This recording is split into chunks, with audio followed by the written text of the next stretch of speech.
Welcome back to our channel. In this video, we'll guide you through the process of showing Google Meet in Gmail on your PC. Let's get started. Step 1. Open Gmail by logging in to your account.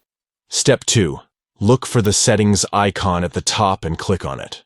Step 3. From the drop-down menu, select See All Settings to access the complete Gmail settings. Step 4. On the top menu, click on Chat and Meet to manage your chat and meeting settings. Step 5. Locate the Meet section and click on Show the Meet section in the main menu next to it. That's it. You've successfully shown Google Meet in Gmail on your PC. Now, you'll have easy access to all your meetings and video conferences directly from your Gmail interface. Thank you for watching this tutorial. Don't forget to subscribe to our channel for more helpful videos. Stay tuned for our next video.